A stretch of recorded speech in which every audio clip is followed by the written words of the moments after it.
2 years lang, no? Meron din. 2 years din. Nag-down na ako ng 30. Sabi, 2021 lang. Yes, eh, 6.8. 6.8 lang. Ano yan, brand yung mga kinuha din? Ay, so maganda.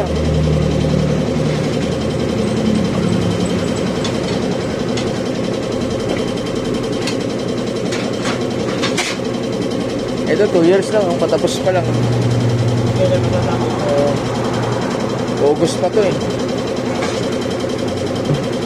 Sabay pala tayo. August. August, tapos na. Ilang buwan na lang, di ba? Ilang buwan na lang. July, August. So, 2 buwan, di ba?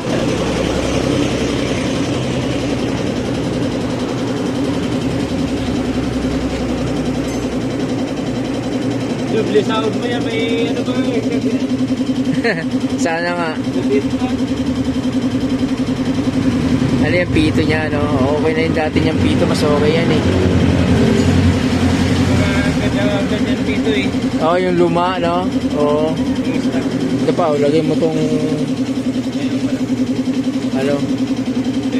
tire sealant. Kailangan yan eh. Pag natusok-tusok yan, lisingaw ka agad eh.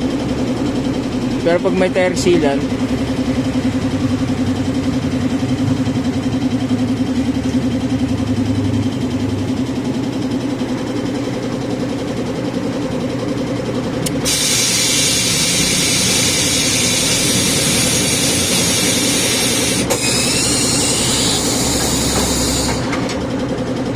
lagyan ng tire sealant. Yan, dyan mo nalagay para hindi magpara sa no? Dito. Sa pito. Yan talaga nilalagay. Dito, dapat. Dito ko pinagawa kasi yan eh. Yan niya rin nilagay. Yung kasama mo bang isa yun? Mga naganganga. Oo, yung naganganga. Bantang bata pa yun. Gwapong-gwapo, naganganga eh. Ano ba siya, badyaw? Sabi talaga sa probinsya. Sa probinsya. Imbis na manigarilyo, nga na lang, no? Okay din yun. Pero nag-ano din yung minsan. Napapasok din yung... Papasok din, ha? Nasa ilalim mga apoy. May tinubuan na nga sabi nila, cancer. Ay, puto ka nga, no? May cancer pala yan. Dahil lang sa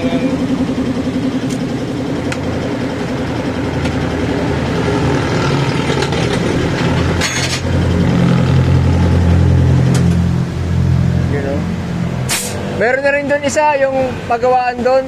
Ganito, nakita mo doon sa tabi ng gasolinahan. Kala ko nga, baka nga ako branch nyo yun. Dumaan ako doon, di lang ako nagtanong eh. Sabi ko dito na lang ako kasi dito ko na nakita na may gumawa na sa akin dati. Okay naman gumawa eh.